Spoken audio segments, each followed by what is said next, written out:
생각이 다 끝났는데 이런 말을 들어봤어요. 태면이라는 말 들어본 적 있죠. 창세기 1장 1절에 태초에 하나님이 천지를 창조할 때 태. 그리고 요한계시록의 끝에가 뭐예요? 맨. 그래서 태맨 하면 성경 다 읽는 겁니다. 시작. 태맨. 오늘 좋은 시간이 될 거라고 생각이 돼요. 우리 교회 이름이 무슨 교회죠? 매일 교회. 영어로는 everyday. 매일 날마다라는 거예요. 날마다. 늘 그날이 똑같다는 거죠. 매일. 날마다 이게 매일매일. 이름을 잘 지어야 돼요. 제가 요즘에 왜 매일 교회를 가지고 하나님과 매일매일 그러나 생각이 드는데, 월요일날 또 좀 쉴줄 때 이제는 또 우리 박남수 목사님이 또 그냥 한 덩어리 차를 갖고 와가지고 여기다가 풀어놓은 우리 교단 지방의 그 미래자립교회, 미자립교회를 미래자립교회라고 그러더라고요. 저기 우리 정기재 목사님은 이름을 미자립을 하지 말고 미래자립교회. 그런데 내가 56미만 작은 교회 목사님들 와서 빵을 다 좀 포장해서 자기들이 가져가라는 걸 꽤 왔어요. 그래서 여기 와서 이제 하고 갔어요. 화요일 날은 우리 교회 중심으로 또 와서 이제 이번 주는 안 왔지만 이렇게 하고, 오늘 수요일 날은 우리 교구협의회 우리 임원진들 와서 가져가라는 또 와가지고 또 가져가고, 목요일 날은 목요일 날 내일은 우리 나눔이 목사님들만 와서 또 받아가지고 가고, 나눔 예배를 좀 이제 1월 달부터는 나눔 예배를 드리려고 아까 임현무 목사가 같이 하자고 그러더라고요. 예배를 같이 모여서 드리다가 안 드리니까 이때는 1월 달부터 예배 드리고 빵 가져가고, 금요일 날 또 우리가 늘 반찬 만들어서 나누잖아요. 그거 하고, 토요일 날은 또 우리 장 권사님 금요일 날 쌓은 빵을 또 어르신들 나눠드리고, 그러니까 그 다음엔 또 무슨 날이죠? 주일이에요. 주일에 또 예배 드리고. 이게 무슨 복이요? 교회가 누가 이런 얘기 하더라고요. 우리 교회는 개미새끼 하나 왔다 나왔대. 진짜 그런 얘기 하더라고요. 교회를 4층으로 옮겼대요. 4층으로. 그래갖고 우리 동기 목사인데, 목사님 어떠십니까? 교회 4층으로 엘리베이터도 없으니까 있었던 교회도 다 떨어지고 주중에 개미새끼 한 마리 없대요. 그래서 내가 이 지하, 우리는 약간 이게 비싼 맨만 내오면 접근성이 좋잖아요. 얼마나 복된 장소인지 몰라요. 너무 이 3층까지 올라가게 되면 힘들어서 못 올라가. 근데 하나님이 이렇게 은혜를 주신 거 생각할 때, 감사합니다 하게 생각했어요. 오늘 연말에 아까 목사님이 기도한 것처럼 2023년 진짜 어려울 한 해가 될 거예요. 지금 벌써 2023년에 터져야 될 것을 임시적으로 2022년에 막았습니다. 근데 바보가 아닌 이상 2023년에 올해 막은 것들이 2024년에는 막을 수 없도록 덮어질 거라는 걸 다 알고 한 거예요. 지금 현 정부가. 이 순간만 넘어가자 하고 넘긴 건데, 2024년에는 어떤 누구도 막을 수 없는 경제 공황이 와가지고 정말 어려운 사람들이 국가적으로 국가 부도 상태라고 하는 엄청난 사태들이 2023년에 어김없이 온다고 거의 다 그렇게 얘기해요. 겁주는 게 아니라 사실이에요. 우리가 이때 정신 바짝 차리고 하나님 의지하고 이 고비를 잘 넘겨야 될 줄로 믿습니다.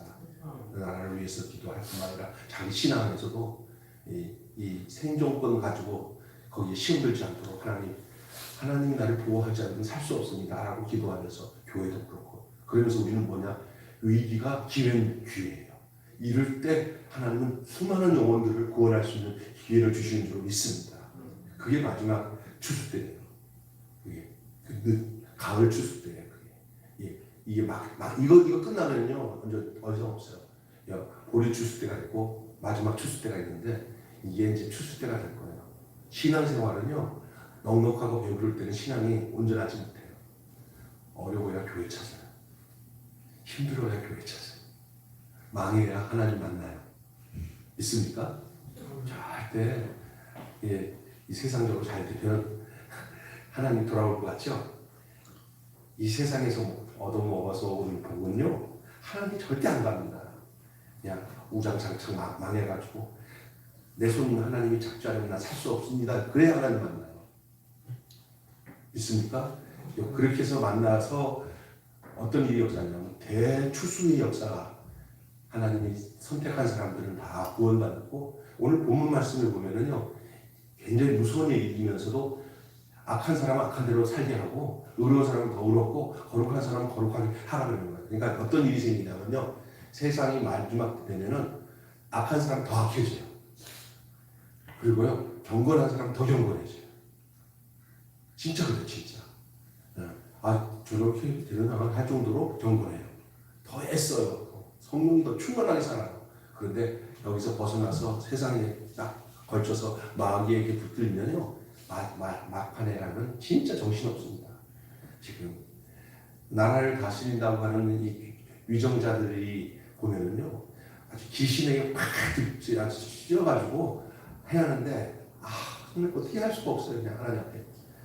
그냥 거짓말은 뭐 그냥 뭐 보통이고, 그런 사람이 악한 줄도 알면서도 이 그룹을 줘가지고 그의 강파라고 저 파당들이 만들어져 가지고 국가 백성들이 어떻게 옳고 살고 생각 안 해. 지네들 그 파당만, 그 당파만 살면은 무슨 짓을 다 해요. 그래서 어떤 그 교회 같은 거는 옳은 소리 한 마디 하면은 전체가 다 당론에 결정된 것을 어긋나면은 거기서 그 사람은 살 길이 없어요. 공천도 못 받고. 아주 악한 짓이에요. 이런 것들이 자연스럽게 서로가 바른 소리 하는 사람들을 열어놔야 이게 건강한 거거든요. 근데 다 똑같아요. 양쪽 다. 이게 이제 마지막 세상이 이렇다는 거예요. 저는 오늘 여러분과 함께 성탄에서 재림까지라는 말씀과 함께 은혜를 나누려고 하는데, 이 예언의 말씀을 믿습니까? 여러분, 이 말씀이 내 삶을 조종하고 견인하고 있는가? 유일하게 예언서는 신약성기는 한 권밖에 없어요. 구약에는 예언서가 많죠. 그죠? 선지서가 다 예언서예요. 그러나 신약성경에서 예언서는 요한, 계시록 한 권밖에 없어요. 이 뭐냐? 앞으로 되어질 일이에요. 근데 요한계시록의 이 전체 내용이 점점 예언이 성취돼 가고 있는 거예요. 그죠? 그래서 요한계시록 앞부분에 있는 7교회 같은 거는 거의 성취돼 가고 있고요. 그 7교회는 시대적인 교회상을 보여주고 있는데, 지금 상황이 거의 뭐냐면 라오디아, 마지막 교회인 라오디아 교회 같은 상황이 되었어요. 그게 이제 여러분이 요한계시록의 이 7교회의 4장까지 1장, 2장, 3장, 4장 요 7교회가 진짜 요한복음의 핵심이에요. 그리고 그 뒷부분들은 정말 해석하기 어렵지만, 그러나 지금은 요한계시록까지도 정확하게 예언적인 게 풀리고 있는 시대 속에 살고 있습니다. 옛날에는 막 상상을 해가지고 어떤 목사는 이렇게 얘기하고 어떤 목사는 이렇게 하고, 우리나라 가장 큰 교회 하신 목사님도 요한계시록을 이렇게 해석을 해놨는데 지금 와서 다 틀려. 다 틀려. 그러니까 요한계시록이 그렇게 이게 아무렇게나 해석돼야 질 책이 아니거든요. 그런데 문제는 뭐냐면 그게 중요한 게 아니에요. 예수 그리스도와 나와의 관계가 그런 내용을 알고 모르고보다 더 중요한 것은 어떻게 세상이 바뀌더라도 내가 예수 그리스도와 함께 사는 것이만 되면은, 그것이 내가 요한계시록의 내용들을 알지 못해도 주님과 함께 한 몸이 되고 한 생명이 되면은 걱정 없는 줄 믿습니다. 걱정 없어요. 그리고 시간이 지날수록 요한계시록의 이 예언들이 하나씩 이루어져 가는 이런 것을 확인하게 되는 거예요. 자, 오늘 이 초림하시는 예수, 이 성탄절에 재림의 예수를 상고하게 되니까 이 더욱 감회가 깊어요. 여러분 잘 들으세요. 구약 성경에서 신약으로 들어가는 그 예수님이 아기 예수로 태어나는 것은 메시아가 그걸 초림이라고 해요. 예수님이 인간의 몸으로 하나님이 인간의 몸 이 땅에 오신 것이 예수님의 오심이에요. 이것도 강림이라고 해요. 예수 강림을 대강절 예수의 강림을 기다리는 거잖아요. 근데 이 어떤 강림이냐? 초림의 강림이에요. 다시 말해서 아기 예수로 이 땅에 하나님이 오신 거예요. 있습니까? 초림이 뭐냐? 예수님이 아기 예수로 이 땅에 오셔서 우리를 구원하기 위한 하나님의 경륜과 계획 속에 이 땅에 오신 것. 그것이 초림이에요. 초림. 이것은 우리를 뭐하기 위해서 오신 거예요? 구원하기 위해서 하나님이 육신의 몸을 입고 이 땅에 아기 예수를 보내셔서 그 예수로 우리를 이 죄악에서 자기 백성을 저희 죄악에서 구원하시기 위해서 하나님이 아기 예수를 이 땅에 보내신 것을 초림이라고 하는 거예요. 이게 성탄절이에요. 성탄절. 그러면 아직까지 이제 예수님이 이 땅에 오셔가지고 33년간 사셨어요. 30년은 그냥 일반 사생활로 어떻게 했냐, 어머니 봉양하고 동생들 잘 관수하고 살다가 아버지가 목수였잖아요. 어릴 때 그냥 아버지 따라서 일반 백성처럼. 근데 그 외경에 보면은 그 어린 시절에도 여러 가지 사람이 상상할 수 없는 그 기적도 일으키고 했다는 건데 그런 것들을 싹 성경에는 없어요. 그냥 12살에 저기 성전에서 그냥 그 박사들과 아주 그 똑똑한 율법사들과 뭐 대화를 나누는데도 그 얘기할 만큼 그렇게 아주 신통한 하나님의 은혜가 그 예수에게 있었어요. 그거 얘기만 나와요. 잊어먹었다고 찾았는데 내가 아버지 집에 있어야 할 줄 몰랐으니까 라고 육신의 엄마 아버지한테 얘기하잖아요. 그 얘기밖에 없어요. 그런데 그 예수님이 30세까지 부모에게 그리고 홀로 어머니 아버지가 일찍 돌아가셨던 것 같아요. 홀로 어머니 마리아를 잘 섬기면서 동생들과 함께 지내다가 딱 세례 요한이 나타나고 광야에서 세례를 베풀고 이런 시즌에 예수가 딱 30세 되는 해 예수님이 이제 등장한 거예요. 때가 된 거예요. 그래갖고 세례 요한이 예수님을 딱 보니까 아는 사람은 서로 아는 거예요. 저도 보니까 영적으로 이렇게 우리 친구들도 저 사람? 하고 영이 통하면 사람을 알아봐요. 그 많은 사람 중에서 못 알아보는데 서로 통하면 알아봐요. 그런데 이 세례 요한은 예수님을 딱 보니까 범상치 않은 거예요.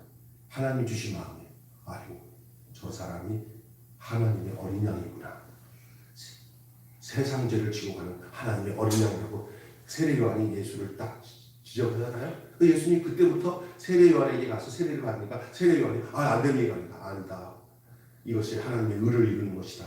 하고는 세례 요한에게 예수님이 세례를 받은 것은 세례 요한이 마지막 제사장으로서 어린 양에게 안수하는 것이 그게 바로 그 모습이에요. 세례 요한의 역할은 예수님을 어린 양으로 모셔서 거기서 이게 세례를 받는 그 의미는 뭐를 말하면 모든 세상의 죄를 그 어린 양이 전가하는 그 역할을 하는 거예요. 세례 요한이 제사장 출신이잖아요. 그치 가문이. 예수님은 제사장 지파 아니에요. 유다 족속으로 온 거예요. 다윗에 대해서. 그리고 그 물에서 세례 받을 때 예수님 머리 위에다가 손을 얹은 사람은 유일하게 누구예요? 근데 제사장들이 양에게다가 머리에다가 뭘 얹어요? 네? 왜 손을 얹어요? 죄를 전가시키는 거잖아요. 예수님은 어린 양으로 오신 거예요. 세상. 그리고 하나님의 의를 이루는 것이다 라고 얘기했을 때 하늘에서 뭐가 나타나면 내 사랑하는 자여 내 기뻐하는 자니 너희는 저의 말을 들으라 그렇잖아요. 그 예수님이 이 땅에 이 초림하신 것은 우리를 구원하시기 위해서 하나님의 경륜 계획에 따라 십자가에서 죽으셔서 우리를 위해 우리의 모든 죄과를 다 뒤집어쓰고 예수 죽고 예수가 부활할 때 우리를 살리기 위해서 로마서에 바울이 정확하게 그의 죽으심과 합하여서 우리가 함께 죽고 그의 부활하심과 합하여서 함께 사는 역사. 예수 죽음, 내 죽음, 예수 부활, 내 부활. 할렐루야. 이것을 이루면서 새 생명을 얻고 하나님의 권속으로 백성으로 천국 갈 수 있는 백성으로 하나님 나라 권속으로 삼아주시기 위해서 세상에서 말하는 이런 일반 나라가 아니라 예수님이 말하는 것은 메시아가 이스라엘이나 로마 제국에서 구원하는 그런 나라가 아니라 인간의 모든 죄 가운데 있는 인간들을 구원해서 하나님의 거룩한 나라 백성 되게 하기 위해서 오신 메시아인 줄로 믿습니다. 그 예수님이 초림하셨어요. 그 십자가 결국은 그 모든 공생의 기간 동안에 여러 가지 사건들이 있잖아요.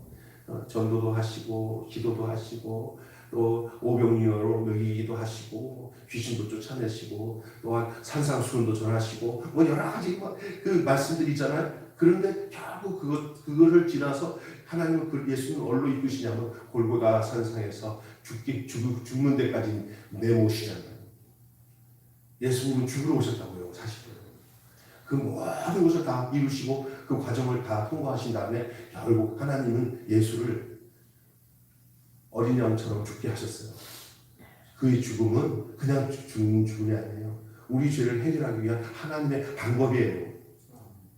우리를 아담의 그 계보에서 예수의 계보로 완전히 바꾸는 첫째 아담이 아닌 둘째 아담 안에서 당신의 새 백성으로 삼기 위해서 예수님을 그래서 예수님께 붙어 있고 예수님으로 말미암아 새 생명을 얻은 모든 사람은 이 땅에 살지만 이 세상의 사람이 아니라 하늘에 우리 족보가 옮겨진 줄로 믿습니다.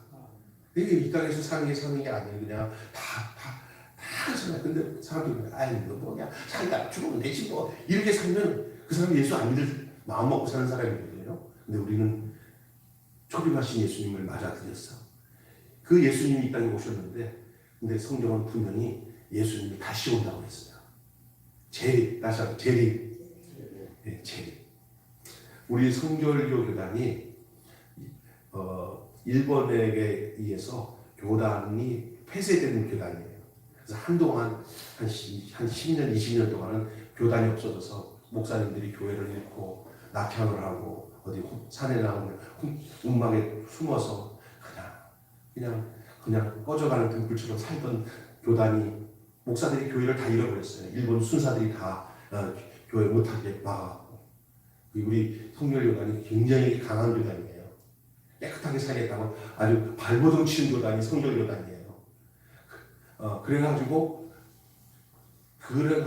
이 성결교단이 왜 교회가 폐쇄됐냐? 어떤 복음 때문에? 재림 복음 때문에.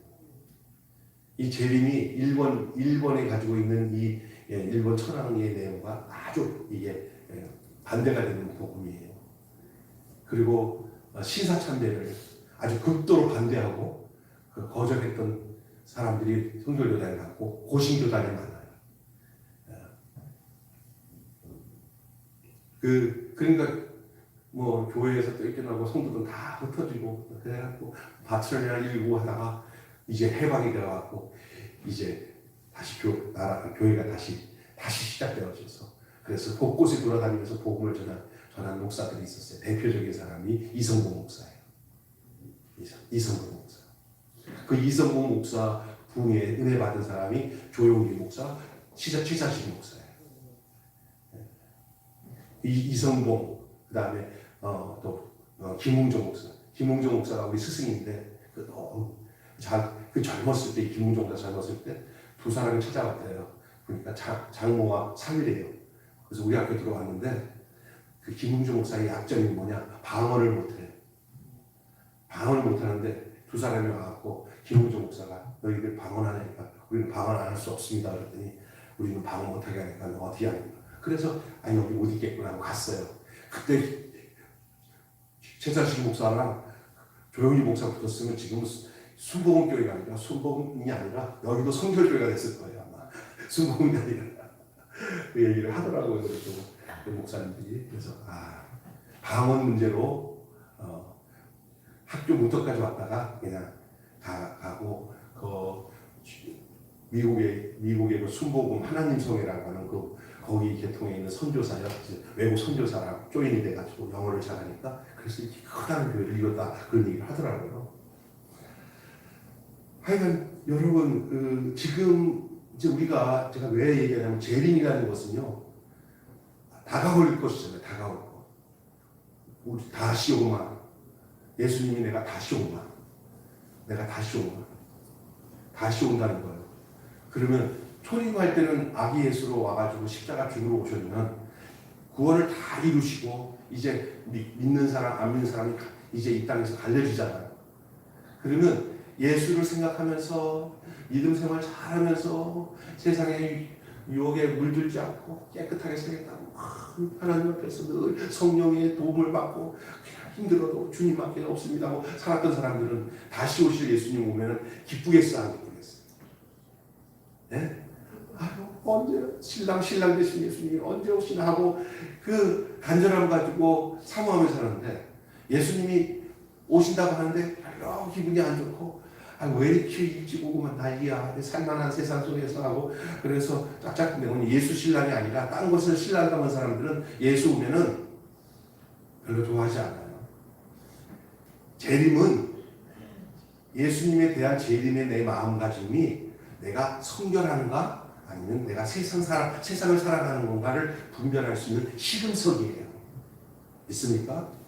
생각해 보세요. 내가 다시 오실 예수님이 내 마음에 흥분이 되고 내가 죽음과 상관없어요. 지금 이 영원한 영생 복락 누리며 그 예수님이 언제 오시든지 주님을 맞이할 마음이 내 마음에 가득한 사람은 기억하세요.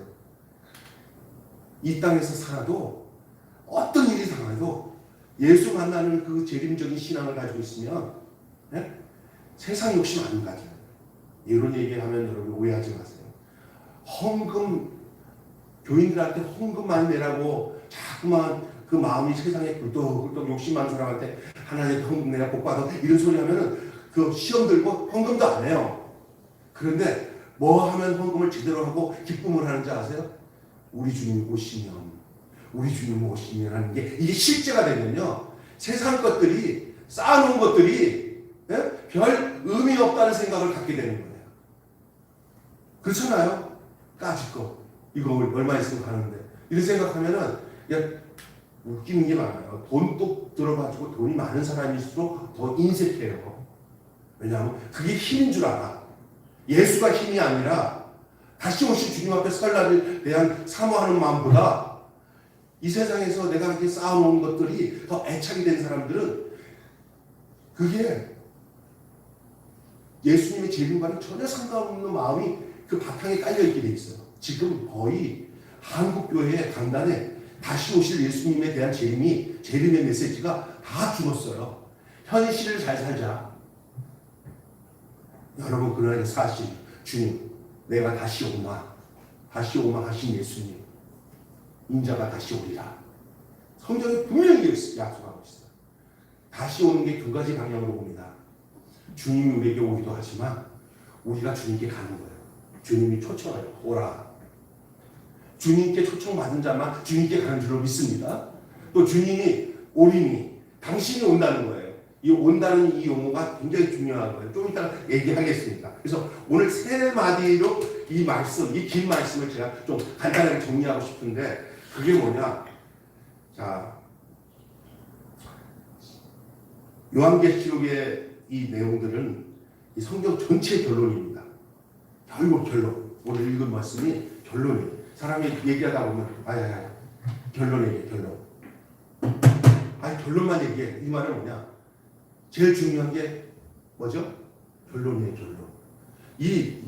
오늘 읽은 이 말씀이 지금 나에게서 굉장히 중요한 결론이야. 진짜 중요한 결론이야. 이 본문 말씀이.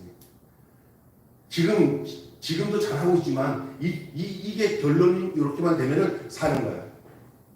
아무리 지금 잘했다 하더라도 이 결론대로 안 되면 망하는 거야.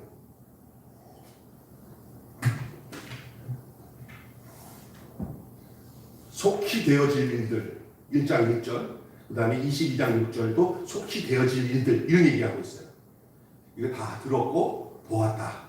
이제 그 예언이 어떻게 응답될지가 누구의 몫이냐면요. 우리의 몫이에요. 각자의 몫이에요. 그래서 어떤 명령 앞에 여러분의 몫을 정해야 되냐면 첫째로 따라서 합시다. 지키라. 이건 우리 몫이에요. 하나님 대신해 주지 않고 너가 이 일에 대해서 하라고 명령하시는 거야.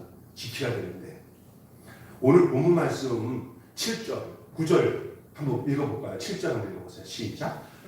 보라 내가 속히 오리니 이 두루마리의 예언의 말씀을 뭐하는 자 지키는 자는 뭐가 있다고 했어요? 복이 있으리라. 9절 읽어보세요. 시작. 그가 내게 말하기를 나는 너와 내 형제 선지자들과 또 이 두루마리의 책을 지키는 자들과 함께 된 종이니 그러지 말고 하나님께 경배하라 하니라. 지킨다는 거예요. 지키는 거. 여러분 이거 너무 중요한 거예요. 지키라. 재림을 통해서 이 모든 말씀이 진실되게 증명이 될 상태에 올 건데 완성될 새 창조에 대한 말씀은 주의 성품처럼 신실하고 참됩니다. 그러니 어떤 고난 속에서도 믿음의 길을 포기해서는 안 되고 지켜야 돼요.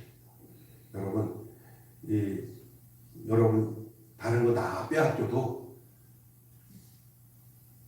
믿음은 빼앗기지 마시고 여러분 안에 있는 예수 생명은 빼앗기지 않고 이건 끝내 지켜야 됩니다. 다 나를 다 뜯어가고 산산조각 내도 너희들은 나를 못 가져간다 이 말이야.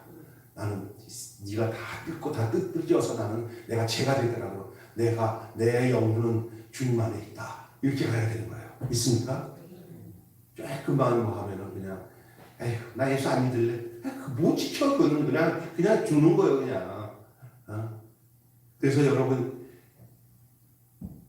지키는 삶 어떤 고난 속에서도 믿음의 길을 포기해서는 안 돼요.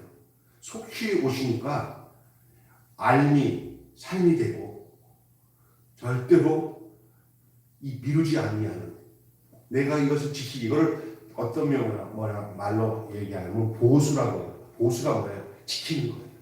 신앙을 지키는 거예요. 믿음을 지키는 거예요. 생명을 지키는 거예요.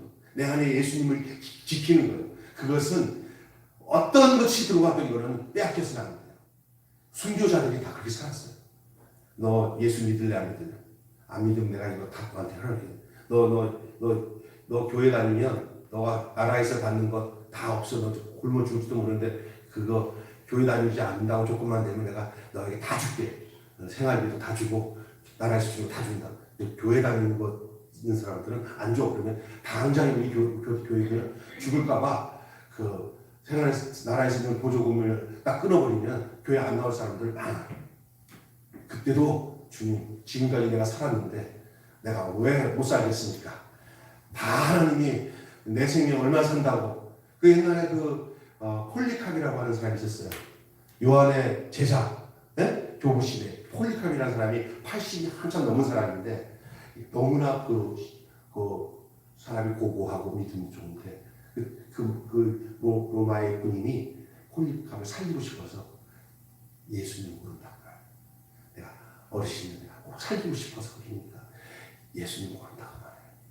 그리고 나중에 다시 믿든지 제발 당신 죽이고 싶지 않으니까 예수 모른다고 그래요. 폴리캅이 하는 소리가 80평생 주님이 나를 모른다고 하는데 주님이 나를 모른다고 하지 않았고 주님이 나를 모른다고 하지 않았는데 내가 어떻게 주님을 모른다고 할 수가 있습니까? 할렐루야. 폴리캅이 그렇게 하고 거기에 화형을 당하고 죽었어요.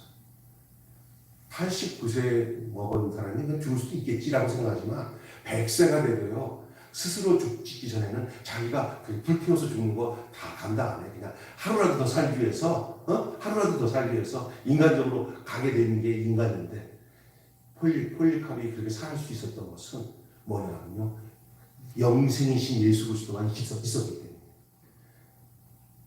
사람이 죽어도 살겠고 우리를 살아서 믿는 자는 영원히 죽지 아니하는 영생. 할렐루야. 이걸 지켜야 돼요. 여러분 마지막 때 세상에 어떤 것들이 세상에 어떤 풍랑이 오고 어려움이 오고 유혹이 오고 막 핍박이 오고 해서 주님 따라가는 게 너무 힘들어도 이거 지켜야 돼요. 이거는 하나님이 대신 지켜주지 않아요. 하나님은 그 믿음을 보겠느냐는 거예요. 그 믿음을 보겠느냐. 여러분 믿음을 보겠느냐. 이것은 하나님이 우리에게 마지막 때 우리가 뭘 해야 되냐. 지켜야 됩니다. 내게 주신 그 하나님의 은혜를 지키고 영생을 지켜나가는 그 믿음을 지키는 이런 놀라운 역사가 있어야 될 줄로 믿습니다. 그것이 오늘 요한 계시록에 나타나고 있는 말씀이에요. 속히 되어질 일들에 대해서 다 들었다고 얘기했잖아요. 두 번째는 뒷부분에 있는 말씀 먼저 하겠습니다. 가감하지 말라. 따라서 합시다. 가감하지 말라. 예, 여러분 18절 19절 한번 읽어보세요. 시작. 18절 19절 여기 앞에 보면 18절 19절에 내가 이 두루마리의 예언의 말을 듣는 중에 너희에게 증언하노니 만일 누구든지 이것을 왜 더하면 하나님이 이 두루마리에 기록된 재앙을 너희에게 더하실 것이요. 19절의 핵심입니다. 만일 누구든지 이 두루마리의 예언의 말씀에서 제하여 버리면 하나님이 이 두루마리에 기록된 생명나무와 및 기록된 성의 참여함을 제하여 버립니다. 이 더하는 문제는 재앙이 더한다는 것으로 이 제하여 버리는 것보다는 약한 거예요.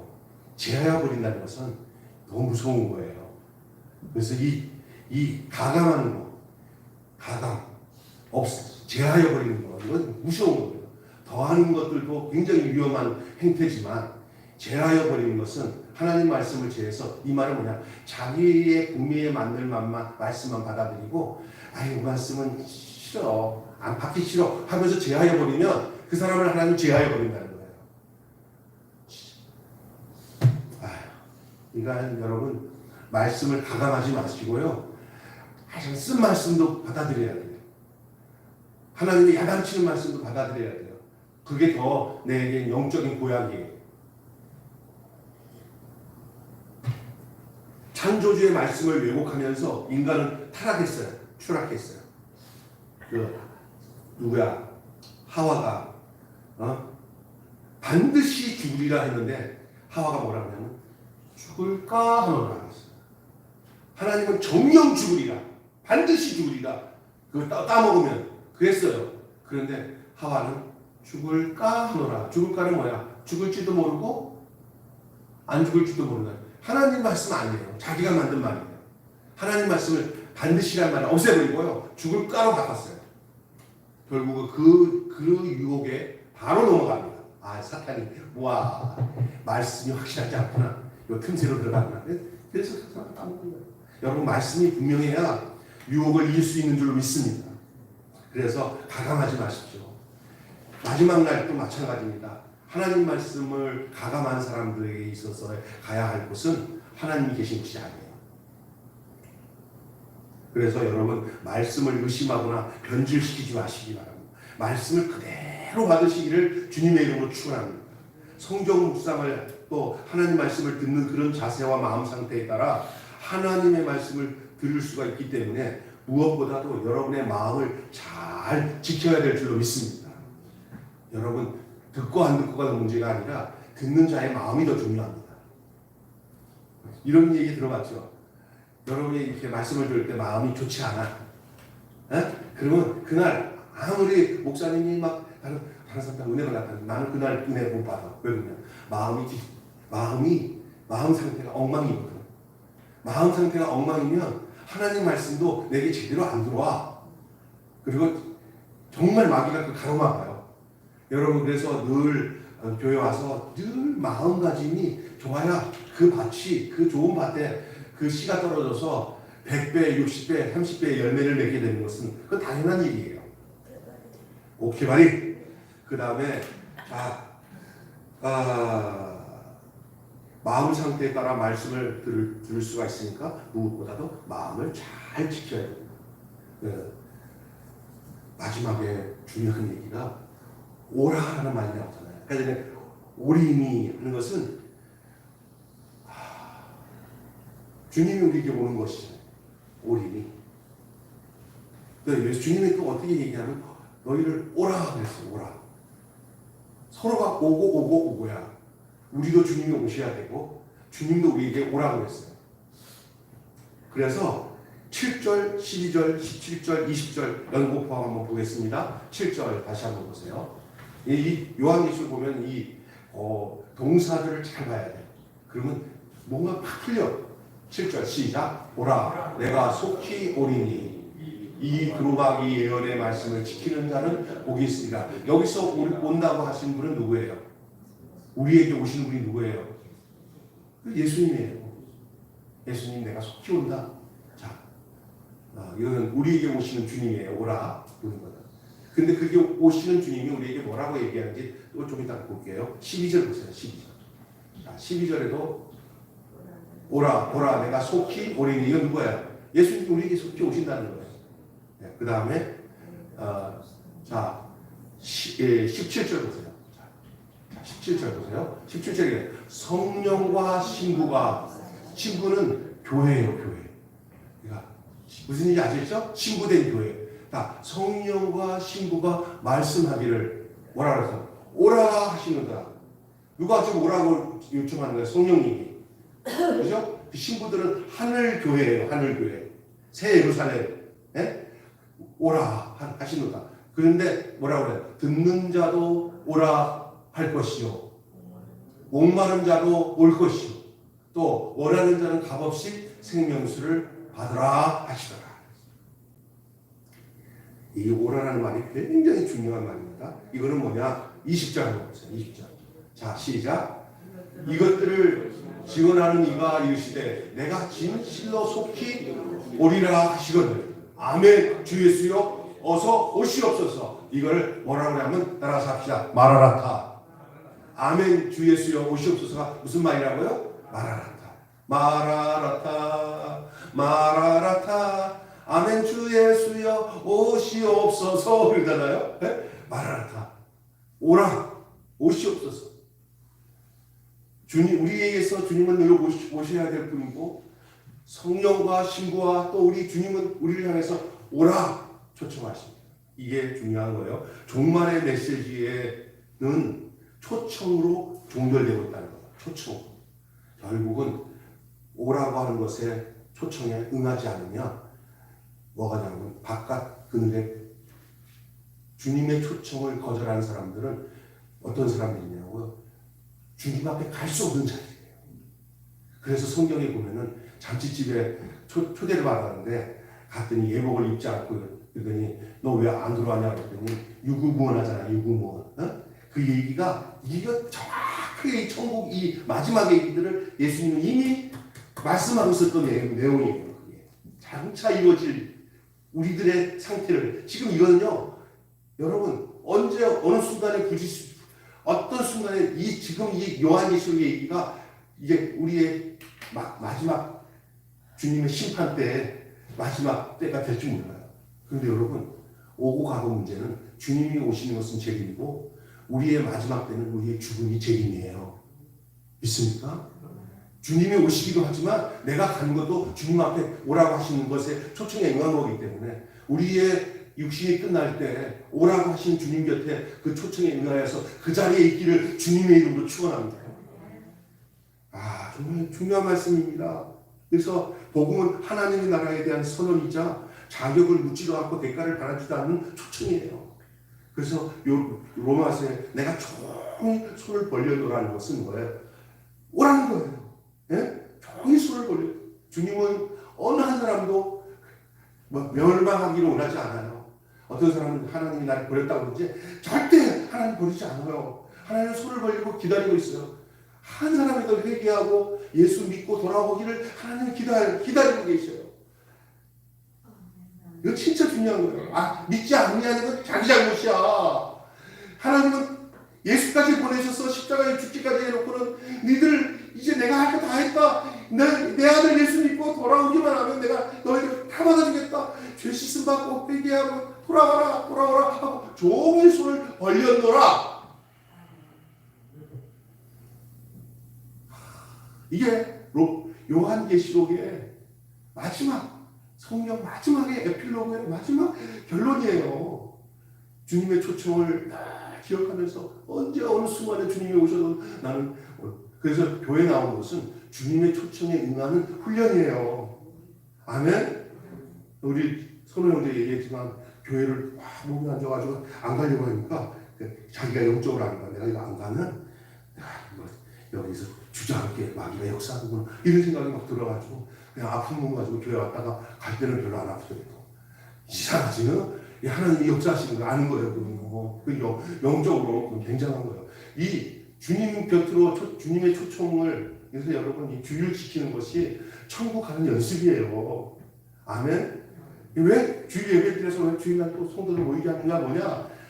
초청을 응하는 그 날마다 그걸 잊어버리지 말고 이 지금 있는 주님의 초청에 응하는 것이 주일을 지키고 예배에 모이는 거예요. 아, 목사님 왜 유별나게 다른 사람들 그냥 만만하게 믿고 있는데 나는 왜 이렇게 지겹게 이렇게 교회를 꼭 안찬 사람은 줄것같이 이렇게 나와야 되는 거야. 그럴 때 여러분 이렇게 생각해요.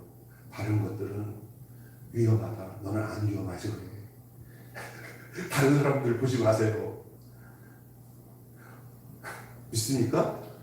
나와 하나님과 관계만 믿어야 돼요. 응? 어떨 때 이런 생각 들죠? 다른 사람들 편하게 믿는데 나는 왜 이렇게 새벽 수요일에 금요일까지 나가야 되나? 꼭 그래야 되나? 이런 생각 들 때가 있을 거예요. 응?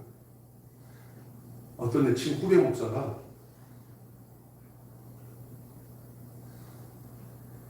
그 아버지가 돌아가셨어요.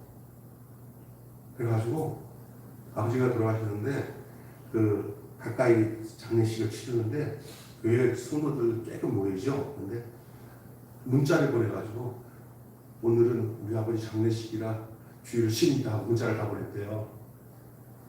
그걸 아는 목사님이 야, 너 목사야. 그냥 양해를 놓고 잠깐 와서 예배드리고도 못 가냐. 꼭 그렇게 해야 되는 거예요. 그랬더니 너 몰랐냐? 얼마나 웃기죠. 어?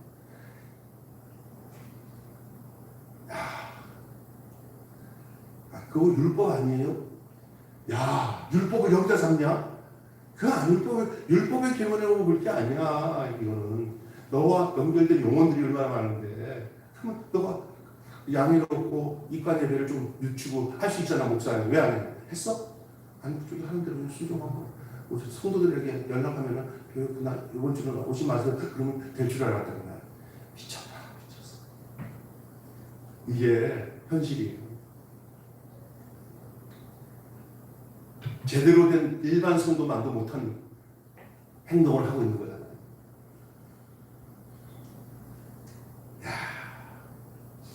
이 초청에는 안식일을 지킨다, 주일을 성수를 한다는 개념은 이 천국의 주님이 나를 초청하는 개념 속에서 그걸 날마다 그걸 되새기면서 가는 삶의 내용이에요. 인간은 늘 안일하게 주저앉고 하나님 모르게 살 확률이 높은 걸 하나님 더 잘하셔서 이렇게 주의를 지킴으로 하나님의 초청에 나중에 천국에 갈 수 있게끔 하기 위해서 영적인 훈련을 은혜의 삶을 하나님이 이렇게 우리를 유도하시는 거예요. 그거 잘 순종하고 따라야 되는데 한 주쯤이야 뭐 이렇게 하면 이게 인간은 주저앉는 거예요. 이게 성령이 임해서 살아가는 사람들 그걸 느껴요. 우리 성령님도 그걸 느끼는데 여러분 주님 오시는 날이 언제인지 다 알고 있는 사람처럼 언제까지나 기회가 있을 것처럼 그렇게 요구하지 마세요. 우리가 뭐 대충 하지만 절대 우리 생각대로 주님이 오지 않죠. 우리는 늘 영적으로 근신하고 거룩한 행실과 그리고 성결한 마음과 그 경건한 삶으로 주님 오시기를 준비하고 기다리는 그런 재림 신앙의 초림 예수를 기다렸던 안나와 시므온처럼, 그리고 예수님의 어머니 마리아와 요셉처럼 우리가 이 재림하실 주님도 그 중심으로 주님을 맞이해야 될 줄로 믿습니다. 아멘. 마라나타 무슨 뜻이라고 했어요? 아멘. 주 예수여 어서 오시옵소서. 하나씩 합시다. 마라나타 아멘. 주 예수여 오시옵소서. 우리가 이 고백을 따라 사는 것이 이 서신을 기록하게 하신 그 주님과 요한의 그 간절한 바람이 아니겠습니까? 우리가 이런 마음으로 살기 위한 마음을 주님이 원하시고 요한이 원해서 이 본문의 말씀을 위해 기록되어 있는 거예요. 마라나타 아멘. 주 예수 어서 오시옵소서. 하나님의 시간과 우리의 시간이 다르기에 더디 느낄 수도 있어요. 곧 오신다는 게 안 와? 아니, 그럴 수 있어요. 그러나 우리 시간과 하나님의 시간이 달라요. 천년이 하루 같고 하루가 천년 같은 걸 알지 못하느냐. 우리는 늘 어떤 삶을 살아가냐. 우리 개념으로 하나님의 시간을 갖지 말고 우리는 오늘이 마지막이다. 오늘 살고는 내일이 없다. 라는 생각으로 종말적인 신앙을 가지고 사시는 여러분 되시기를 주님으로 축원합니다. 그래서 오늘도 거룩하게 또 내일도 마지막이라고 생각하고 거룩하게 따라합시다. 내일은 내 시간이 아니다. 그렇죠? 예? 오늘 하루 잘 살면 또 내일이 오늘 하루가 되는 거예요. 믿습니까? 그렇게 사세요. 그래서 누군가와 죄악으로 인해서 담을 쌓는 일 없고 맑은 마음으로 서로 화해하고 사랑하고 주님 뜻대로 살아가는 저와 여러분이 되시기를 주님의 이름으로 축원합니다. 그 확실한 시련만을 굳게 믿고 후회 없이 주님 오라고 하시니 제가 가겠습니다. 주님 먼저 주님도 저한테 오세요. 저도 주님한테 갈게요. 이거예요.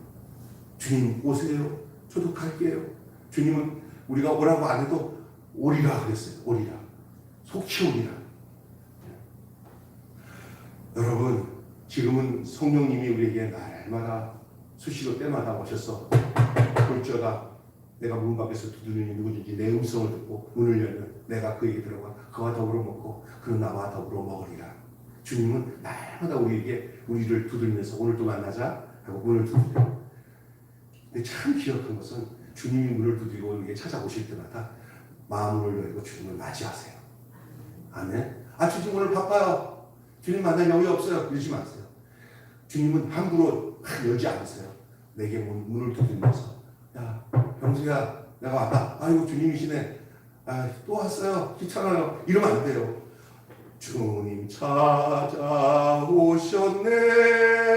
모시어 드리세. 문고리가 주님께 없어요. 내게만 있어요. 주님 그렇게 만들어놨어요. 그리고 우리가 기쁨으로 주님을 맞이할 수 있도록 내 안에서 문을 열어야 되는 거예요. 마음문을 열어야 돼요. 그리고 주님 나가는 거. 이것이 이 땅에서 살아가야 할 믿음의 사람들의 모습이에요. 마음을 환시하는 건 주님과 동행하고 주님과 교제하고 주님과 함께하는 시간이 가장 아름답고 의대야 이 환난 많은 세상 속에서도 주님의 위로와 인도하심 따라 살아갈 수가 있는 거예요. 지금 얼마나 힘든 세상인데요. 주님밖에는 우리에게 위로가 없어요. 아프고 진짜 그래요. 여러분 기도 많이 하시면서 주님과 정말 인격적인 만남을 가지고 사시는 여러분 되시길 바랍니다. 성탄은 그런 의미로 재림의 주님을 맞이하는 것과 초림의 주님을 맞이하는 것은 똑같아요. 그 마음가짐은요. 그러나 상황은 다르죠. 초림은 이미 다 우리에게 구속의 은혜를 다 해결한 다음에 이제 잘 믿고 못 믿는 사람들에 대해서 완전히 그 심판할 시기에서 우리 주님이 오시죠.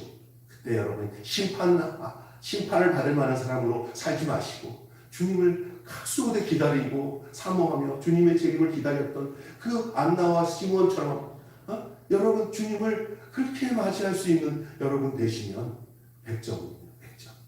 그렇게 사시기를 예수님의 이름으로 축원합니다. 성경의 마지막 페이지는 우리에게 다시 한번 믿음의 순종을 촉구하고 있어요. 믿습니까? 기도하겠습니다.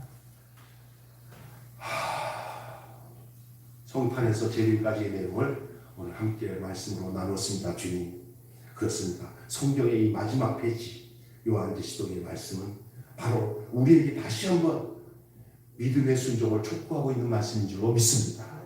주님이 오라 하실 때 주님 맞이하는 것을 즐거움과 기쁨으로 기다리며 주님을 맞이할 수 있는 주님의 경건한 깨끗한 순결한 신부가 되게 해 주시옵소서. 또한 우리도 언제 주님이 오시든지 주님을 맞이할 수 있는 신랑이 오면 신부가 기쁨으로 맞이할 수 있는 그런 저희들 되게 해 주시옵소서. 주님 찾아오셨네 모시어 드리세. 내가 오르니 속히 오겠다. 또 우리를 향해서 오라 말씀하셨습니다. 내게로 오라. 그 주님의 초청에 기쁘게 응하며 살아가는 날마다의 삶이 되게 하여 주시옵소서.